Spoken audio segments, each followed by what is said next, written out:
So, in 1983, NASA announced that there appeared to be a large body beyond the realms of Pluto, which was as large as the planet Jupiter. It had been detected by IRAS, NASA's infrared telescope that had been set up only months before. The headline spread like wildfire, with many newspapers carrying the story. In Europe, the story also ran, and then suddenly, NASA pulled the plug on the story, and all of the American newspapers went silent about this mysterious object that had been detected in the deepest part of our solar system. NASA originally named this object Planet X, although it has also recently been renamed as Nemesis, and there are now accepted scientific theories that point to this planet or body being responsible for many of Earth's cataclysms, including the extinction of the dinosaurs. Many astronomers have always believed that there was a missing planet in our solar system, and Planet X, or Nibiru, or also Nemesis, whatever you'd like to call it, cannot be dismissed as readily as NASA would like. So tonight I'm going to be talking about Planet X, which was known to the ancients by many names, but the Sumerians called it Nibiru, and we'll be discussing this along with many other issues tonight with my guest Anne Eller. We're going to be talking about some very serious issues as well tonight. So I want you to sit back and enjoy the show, because this is going to be a great one. So, without further ado, I'd like to introduce you to Anne Eller. Anne, welcome to the show. Hello, Anne, are you there?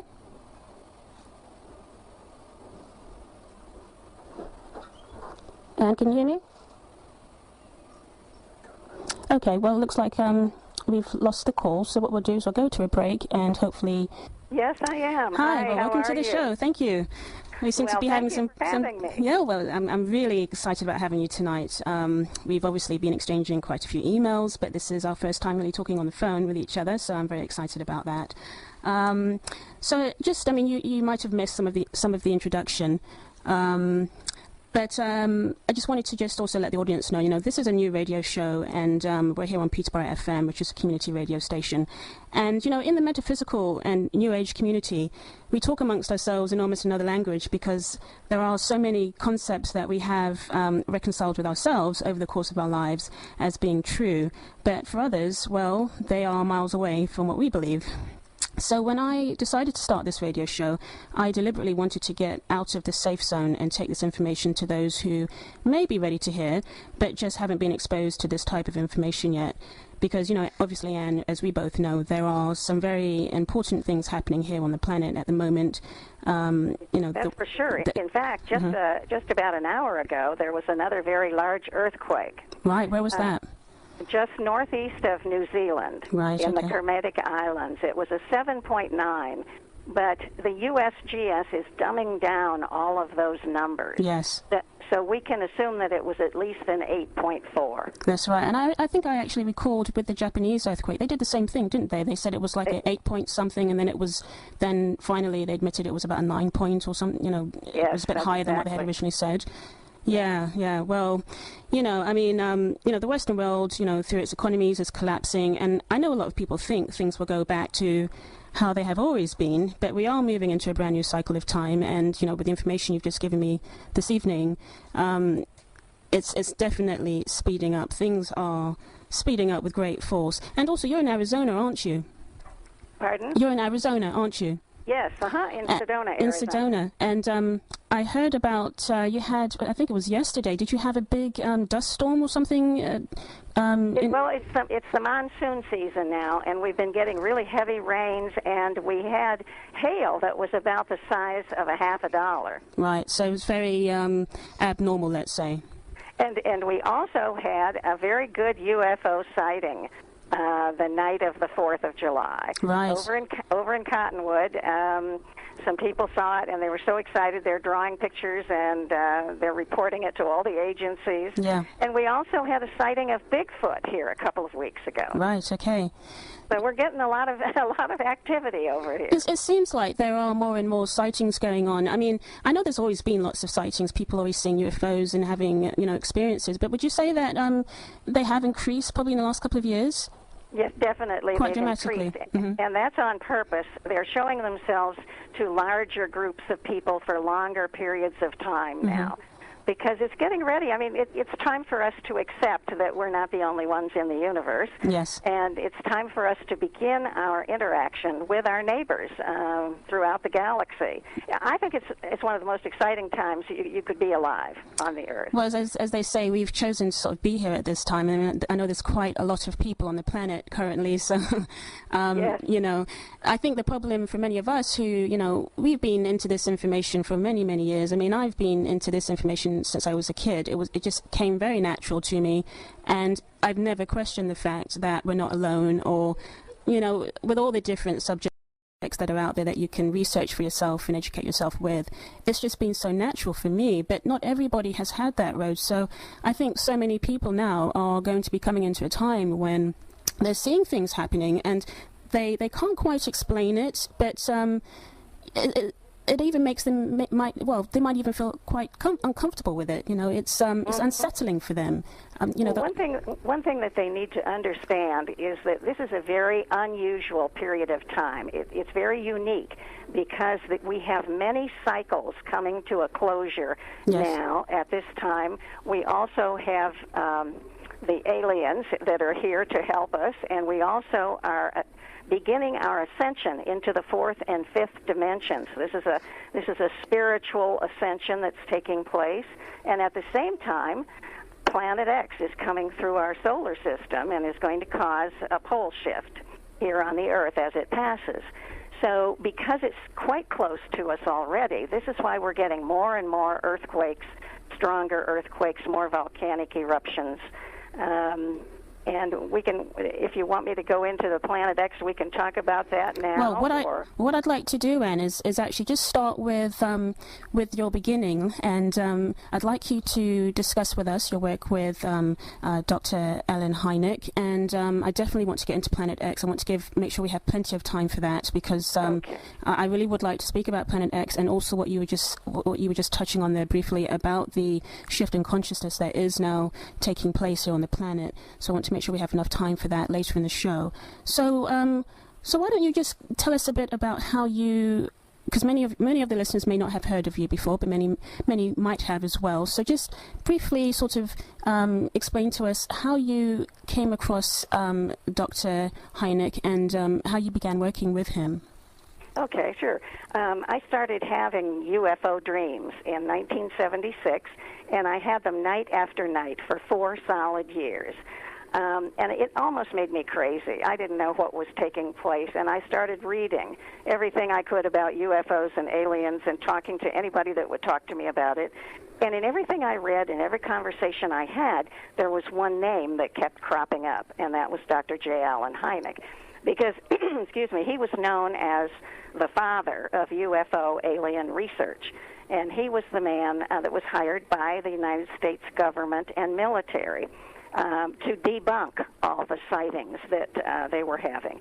They didn't want the public to become concerned with this at all. They didn't want us to freak out about aliens being here.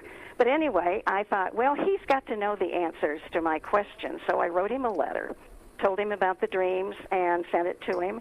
And I didn't hear a word from him for 9 months. And then one night the phone rang.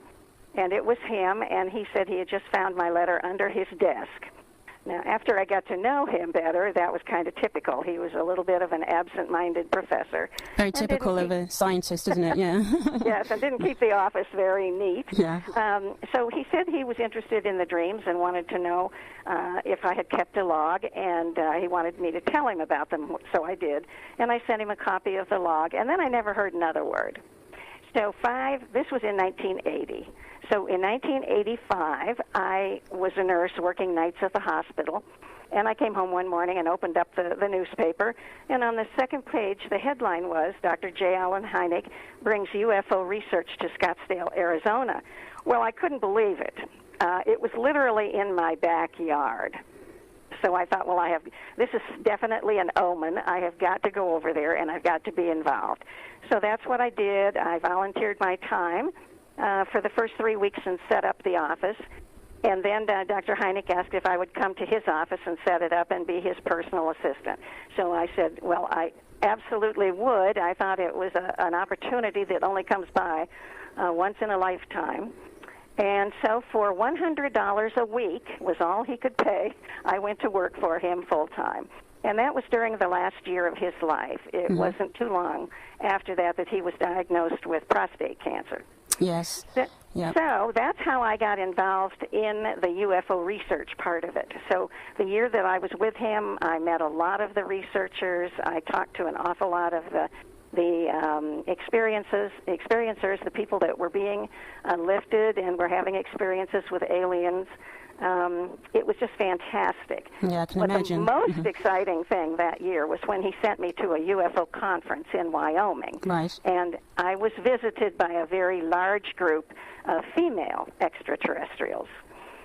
So that was extremely exciting, and that has totally changed my life.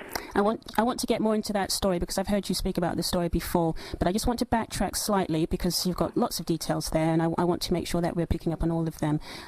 Now, with Dr. Hynek, as you said, he was the main person that was brought in by the United States government to debunk anything related to UFOs. I mean, in terms of his own personal views, how did he feel about all of this? Was he a believer? I mean, or was he a very, like a typical staunch scientist? Well, he was an astronomer, excuse me, and an astrophysicist.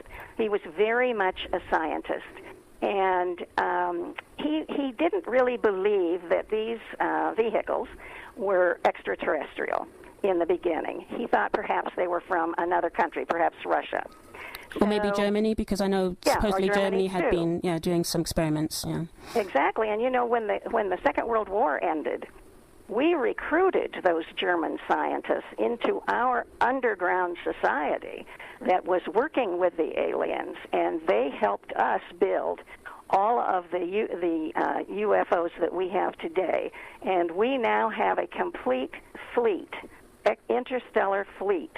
You would not believe what we have now that has been kept secret from everybody. I think it would blow people's minds, absolutely, yeah. It absolutely would. I mean, they have gone to the stars. They are capable of taking E.T. home. They can leave the planet whenever they want to. There's a moon base. There's a Mars base. It has all been kept under wraps, all been kept quiet from the average person. Yes. And NASA is just nothing. NASA is just a PR organization. Yeah, that's what I've heard. Yeah, they're sort of like a smokescreen, aren't they? They're exactly right. the front guys for the space program, but behind the scenes there's a whole nother space program that is basically top secret, and nobody will ever discuss that. So when they hired Dr. Hynek, the public was getting concerned because they were having more and more of these experiences. And so he was hired to find a logical, astronomical reason for these sightings, like it was the swamp gas or the moon chasing Venus or a weather balloon or something other than extraterrestrials. But then he did come to realize then that many of them were extraterrestrial. Was he the person that termed that gave the description at the Roswell crash with the weather balloon? Did he come up with that? I'm not sure. I think he had something to do with it, yeah. I'm not sure if that was all his idea at that point. But we didn't talk a lot about Roswell. We were so busy with what was going on currently that we didn't get into a lot of the old stuff. And I thought, if one more UFO researcher talks about Roswell at these conferences, I'm going to quit the whole thing. But no, that was a very important moment in the history of this whole UFO business because the craft did crash, and they did retrieve it, and they did retrieve a live alien at that time. Yes, yeah. Now, I wanted to also ask you about Dr. Hynek's connection with Steven Spielberg, because didn't he coin the term, first encounter, second encounter, third encounter, which, of course, Steven Spielberg's gone on to make Close Encounters of the Third Kind, and he's made that term very popular. Is that correct? Yes, Dr. Hynek did coin those terms, and he sold that term, Close Encounters of the Third Kind, to Spielberg for $1,000. Right. I saw the contract, and it says that Spielberg can use that term anywhere in the universe. Right. He was the scientific advisor to the movie, Dr. Hynek was, and he also had a bit part at the end of the movie. Oh, did he? I'll have to look. Yes. I've never noticed that. It's on my website. If you go on my website, you can click on the Close Encounters thing, and you can see where he is in that last scene. And he thoroughly enjoyed that. He just loved the whole Hollywood scene. Right. I mean, obviously with Dr. Hynek, he's done some amazing things, and as we were just saying, he sold the term to Steven Spielberg. Did he also sell the storyline to Spielberg? Because I always wondered where he might have got that from. Well, he was the scientific advisor. So what I think happened was Spielberg because Spielberg was connected to the aliens also. And I think Spielberg would come up with a scenario, and then he would run it by Hynek, and Hynek would either say yes, no, maybe, or maybe you could change it to this, that, or the other. So the themes in Close Encounter, we were transferring some of our military personnel to the ship to go to another planet. That, for a long time, that has been talked about under the guise of Serpo. Serpo was the name of that, what do I want to say, that clandestine movement. Yeah. And I do believe that we did that. I believe that we did exchange in the past. Right, yes. Now, also, there's also lots of information out there about the United States. I mean, everybody always uses the United States as sort of the example, but it didn't just happen in the United States. It's happened here in Great Britain and across Europe as well. But we'll use America as a case study. In terms of alien contact, there are enough people that have now come forward from the government, whistleblowers, if you may, who have stepped forward to say, that the United States government had contact with ETs and exchanged information. That was during the did it begin in the Eisenhower, during his time as president? Is that correct? Well, yes. What happened at the time of Eisenhower was that he met with the aliens and he signed a contract with them. And ever since then, they've been in cahoots, the aliens and the Americans. And it's all been underground. It's all been a part of this secret the secret civilization that they have developed. He met with two different groups. The first group were the Nordics. Those were the tall blondes. And what Eisenhower wanted was their technology. And they refused to share it with us because they said we weren't advanced enough to use it for the good of mankind, that we would destroy ourselves. And they wanted us to detonate or to get rid of all of our nuclear warheads. And President Eisenhower was a military strategist, and he didn't think that was a very good bargain.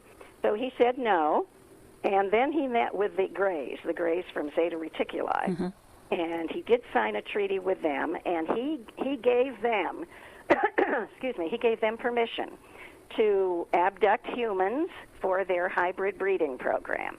And there were certain specifics, like no harm was to come to any of us, and they were to return us to the same place where they picked us up, and they were supposed to erase our memory so that we had no memory of what had happened.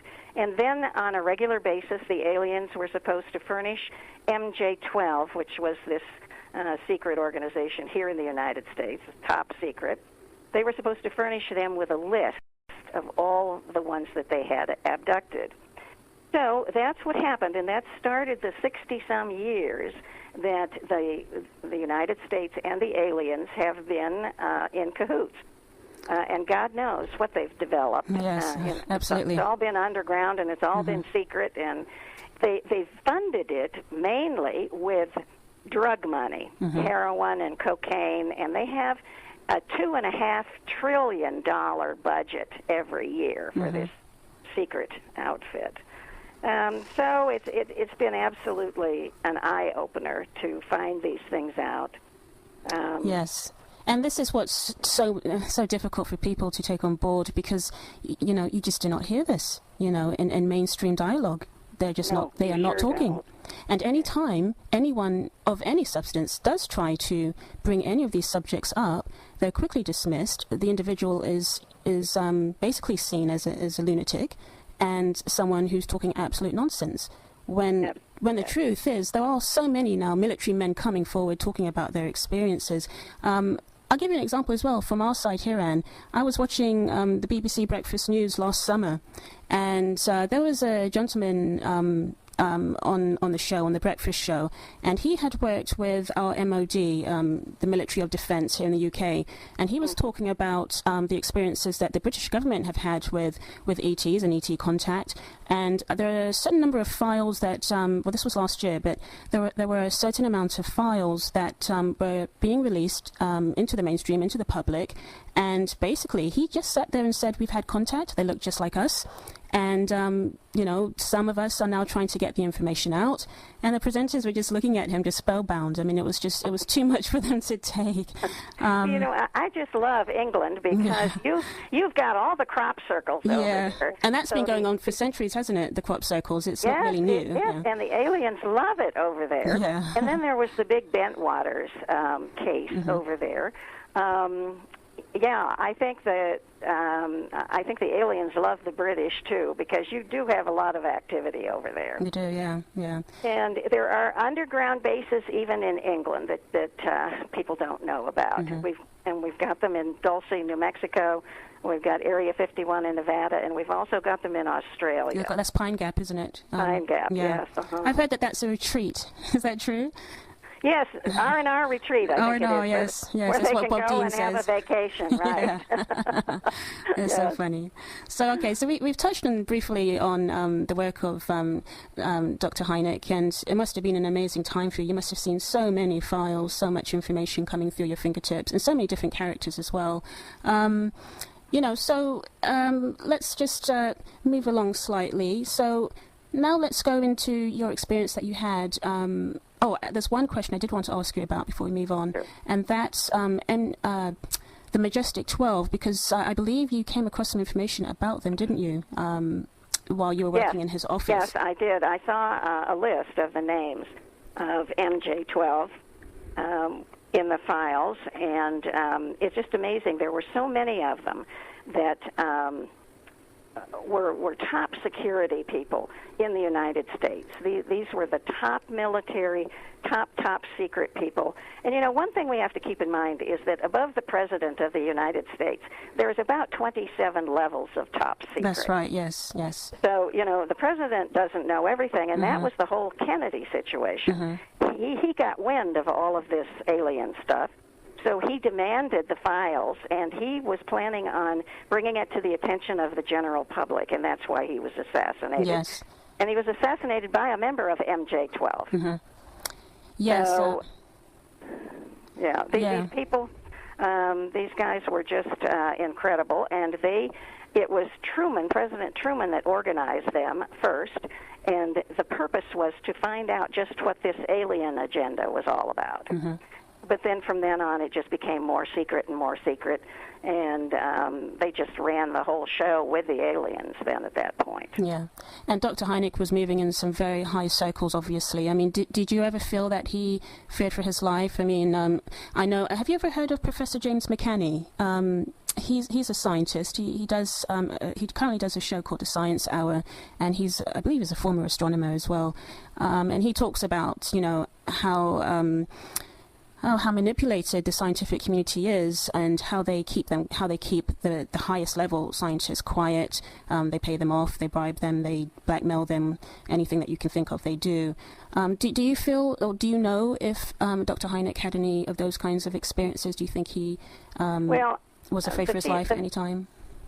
He never told me of anything specifically, but I have the distinct feeling that he was very concerned for his life and the life of his family.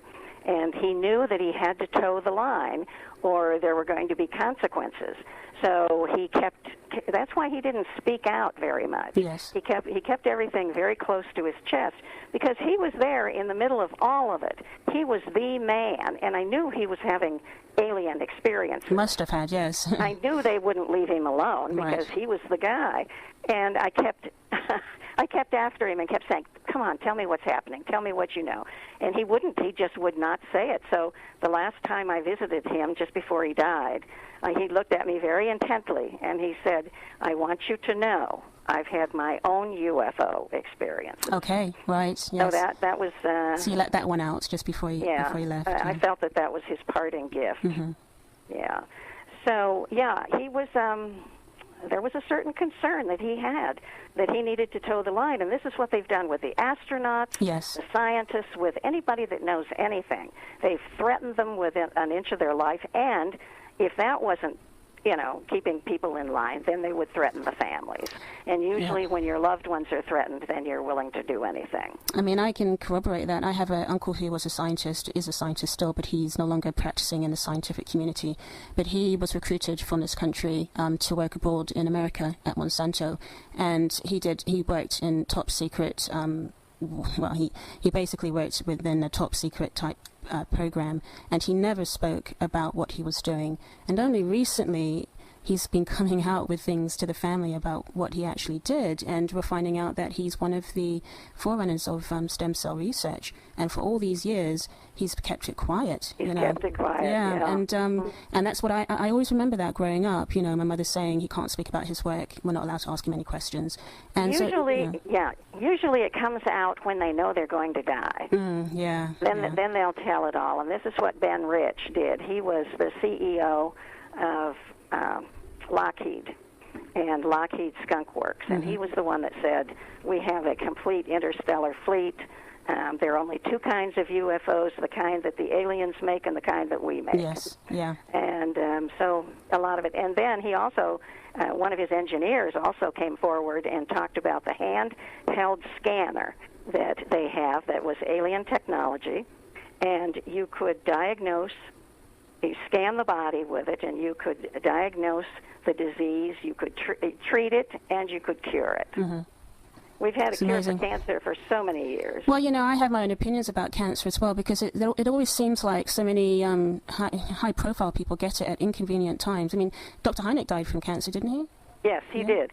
Yeah, he was summoned over to Edwards Air Force Base shortly after I went to work for him, and it was a secret mission. He didn't speak about it at all. Mm-hmm. He was there for the weekend and came back, and it was shortly after that he was diagnosed with prostate cancer, and all of us there in the office had a suspicion that it might have been induced. But they have ways of knocking people off. No, I absolutely believe it. Yes, yeah. And making it look very natural. I mean, because I'm not sure if you're aware of Rene Rousseau. He was a film director, and he had produced a movie called From Fascism to Freedom, and it was circulated on the internet, and it was free. And I think within a year of that movie coming out, he was dead with cancer. Yep. So, Do you know Dr. Stephen Greer? Yes.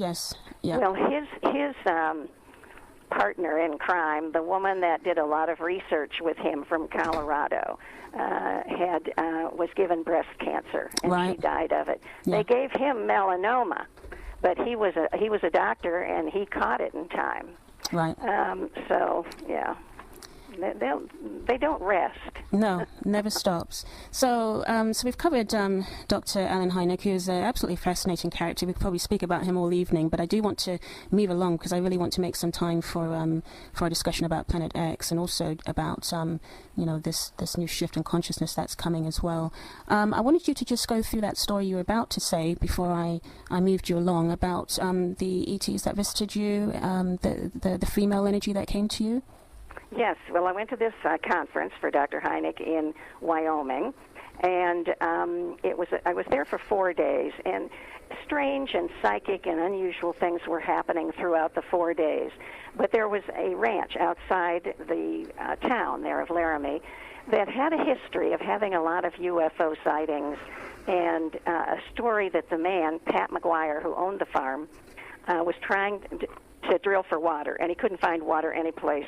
He had brought in all kinds of companies and people to drill for it and couldn't find any water. And one day, a spacecraft landed on his property. The aliens got out, and they showed him where to drill for water. And he did, and he's had water ever since. So there's this story, and it's out there, and it's built over these ley lines. And there seems to be a window there for spacecraft to come through from another dimension. So at the conference, everybody was going out there and having experiences, and I said, well, I have to get out there. Well, to make a long story short, a couple that were helping to arrange the conference said, if you stay an extra day, we'll take you out to the ranch. So I did. We went out to the ranch, and just from the moment we stepped on the land, strange things began to happen. And finally, at one point, I was hit in the center of my forehead at the third eye with this beam of light and energy, and the energy became so intense. The light, when it first started, was pink, but then it became extremely white, just a bright, bright white, and it felt as though somebody was jamming a steel rod down the back of my neck and out my tailbone, down my spine. I was cramping. The pain was absolutely excruciating, and I was literally being forced to the ground. Right. And I finally, when it was over, this white light just exploded inside my head like the 4th of July sparklers.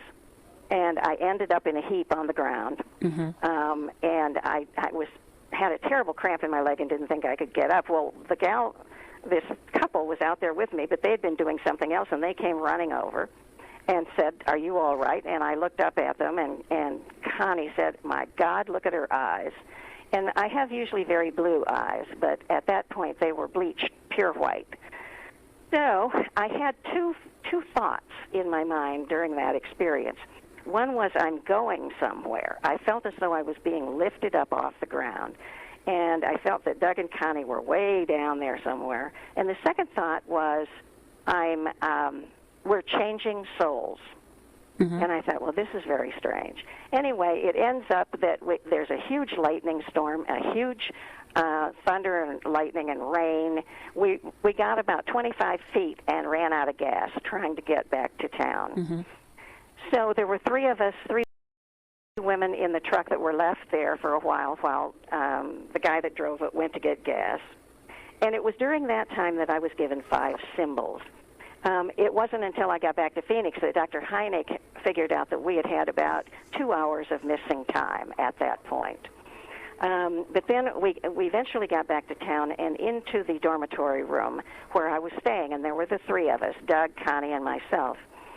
We had the feeling that the experience of the night was not finished, so they had decided that they would stay there. And we were just sitting around talking and having coffee, and all of a sudden, Connie's face began to change. It began to morph right there in front of us, and all of a sudden, there was this beautiful alien female being sitting right there in her place. It's amazing. And these eyes were incredible. They're about 3 times the size of ours, and they're perfectly round, and they're beautiful, and the love that just exudes from them, it's indescribable. You have to experience it. Well, this went on for about 3 hours, and one after another came in, and we talked and we asked questions, and then they said, we will yield now to a higher power. Well, the higher power came in, and she was very, very ancient. And I just absolutely loved her. I wanted to stay with her forever. I asked her what had happened to me out on the ranch, and she said, in your language, you would call it an initiation. Right. She said, you've been given higher powers or greater powers, and you will now be receiving direct communication. Well, I was just dumbfounded. Now, the tears were just streaming down my cheeks. It was such an incredible experience.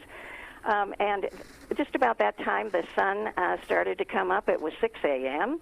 This had been going on since 3 a.m. in the morning, and the room at one point felt like it was just filled, just crowded with these beautiful beings. They were very regal, and they were very curious, and they each had some kind of an ornament on their head. It was just fascinating. Well, anyway, I talked to Connie, and she said that it took 3 weeks for her cheekbones to feel like they were back in the same place where they were supposed to be. Right. She actually morphed into those beings. It's amazing, it really is, yeah. So, yeah, and they're very loving, very benign. They're interdimensional and extraterrestrial. They're still in touch with me. They guide me. They see to it that I get the information I need.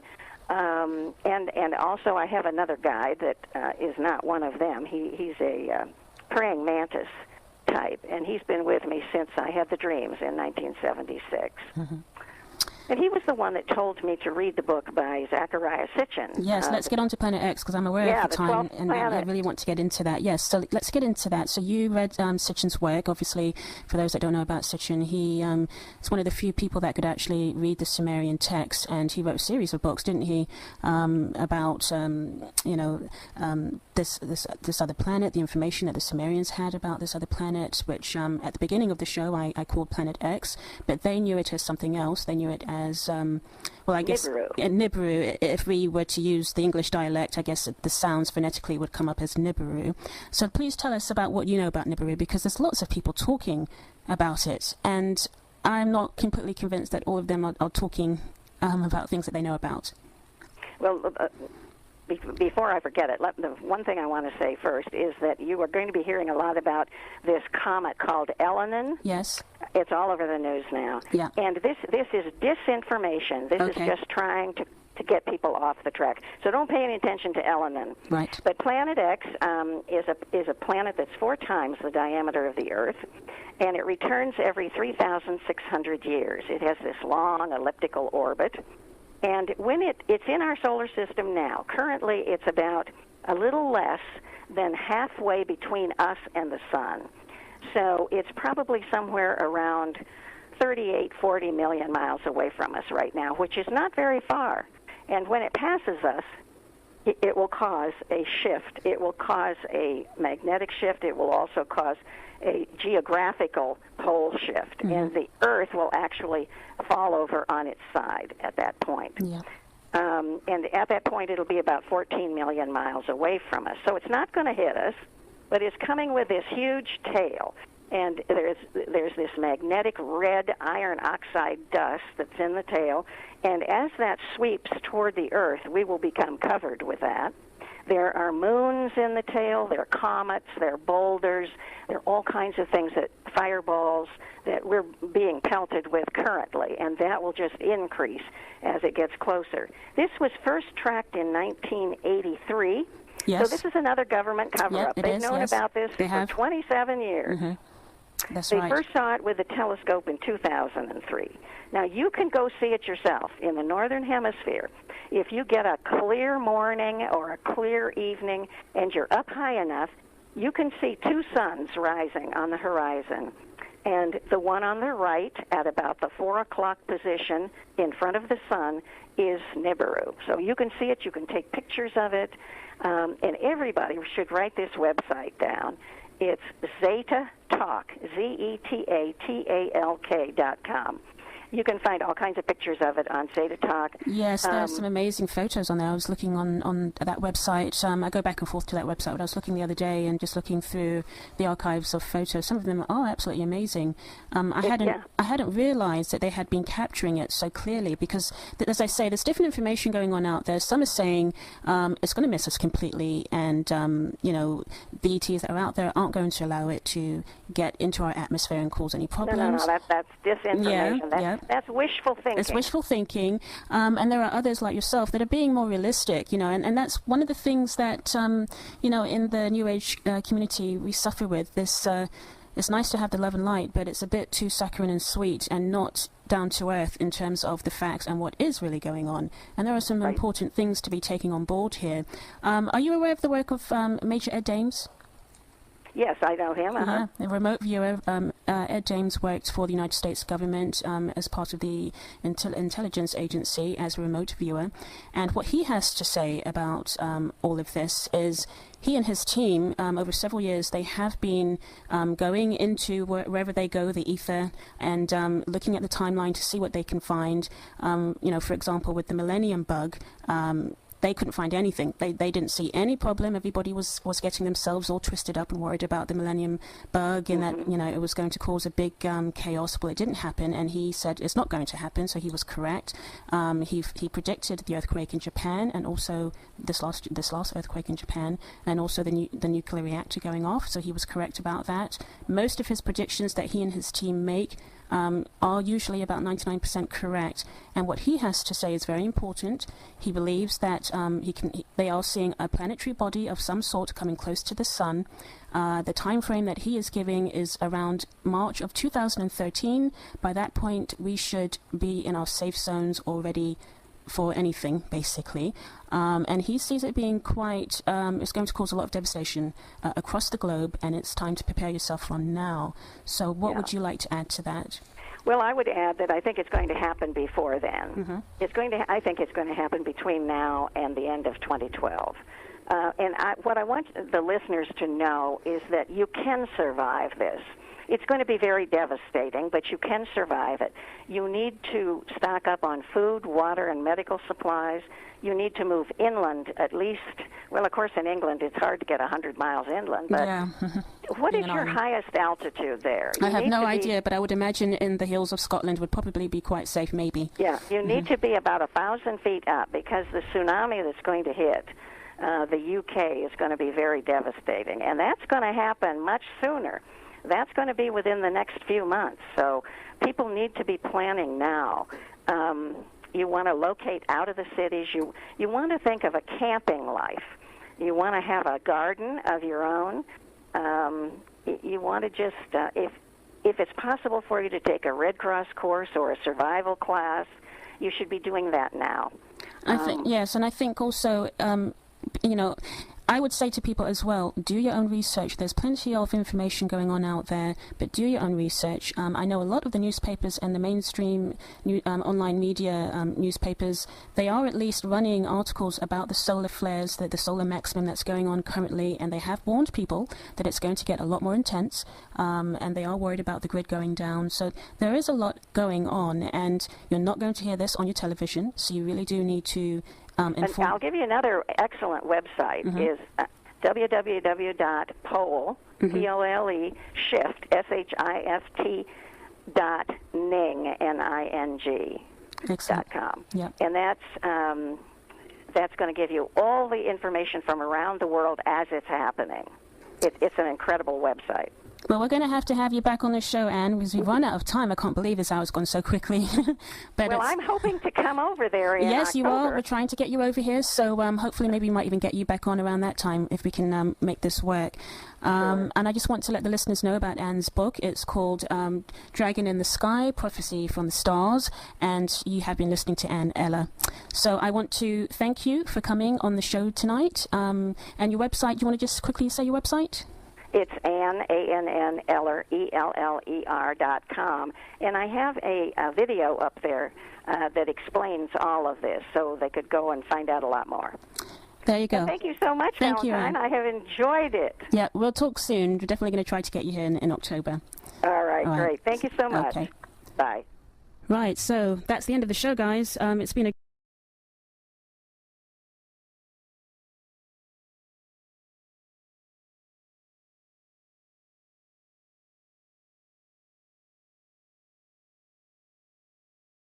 So, in 1983, NASA announced that there appeared to be a large body beyond the realms of Pluto, which was as large as the planet Jupiter.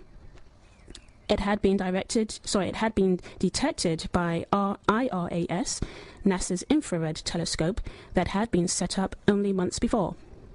The headline spread like wildfire, with many newspapers carrying the story. In Europe, the story also ran, and then suddenly, NASA pulled the plug on the story, and all of the American newspapers went silent about this mysterious object that had been detected in the deepest part of our solar system. NASA originally named this object Planet X, although it has also recently been renamed as Nemesis, and there are now accepted scientific theories that point to this planet or body being responsible for many of Earth's cataclysms, including the extinction of the dinosaurs. Many astronomers have always believed that there was a missing planet in our solar system, And Planet X, or Nibiru, or also Nemesis, whatever you'd like to call it, cannot be dismissed as readily as NASA would like. So tonight I'm going to be talking about Planet X, which was known to the ancients by many names, but the Sumerians called it Nibiru. And we'll be discussing this along with many other issues tonight with my guest Anne Eller. We're going to be talking about some very serious issues as well tonight. So I want you to sit back and enjoy the show, because this is going to be a great one. So, without further ado, I'd like to introduce you to Anne Eller. Anne, welcome to the show. Hello, Anne, are you there?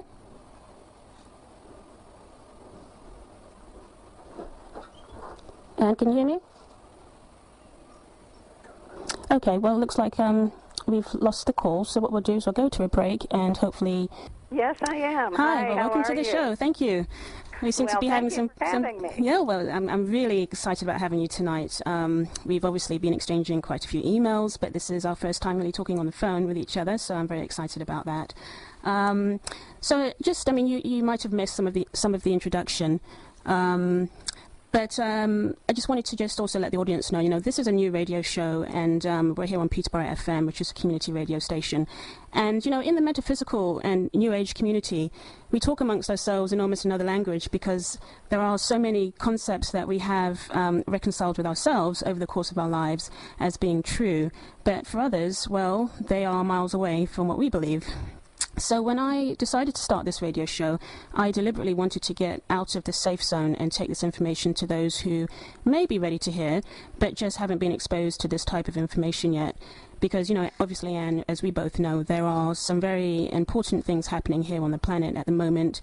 You know, that's for sure. In fact, just about an hour ago, there was another very large earthquake. Right, where was that? Just northeast of New Zealand, right, in the Kermadec Islands. It was a 7.9, but the USGS is dumbing down all of those numbers. Yes. So we can assume that it was at least an 8.4. That's right. And I think I actually recalled with the Japanese earthquake, they did the same thing, didn't they? They said it was like an 8-point-something, and then finally they admitted it was about a 9-point or something, you know, yes, it was a bit higher than what they had originally said. Yeah. Well, you know, I mean, you know, the Western world, you know, through its economies is collapsing, and I know a lot of people think things will go back to how they have always been, but we are moving into a brand new cycle of time, and, you know, with the information you've just given me this evening, it's definitely speeding up. Things are speeding up with great force. And also, you're in Arizona, aren't you? Pardon? You're in Arizona, aren't you? Yes, in Sedona, Arizona. In Sedona. And I heard about, you had, I think it was yesterday, did you have a big dust storm or something? Well, it's the monsoon season now, and we've been getting really heavy rains, and we had hail that was about the size of $50. Right, so it was very abnormal, let's say. And we also had a very good UFO sighting the night of the 4th of July. Right. Over in Cottonwood. Some people saw it, and they were so excited. They're drawing pictures, and they're reporting it to all the agencies. Yeah. And we also had a sighting of Bigfoot here a couple of weeks ago. Right, okay.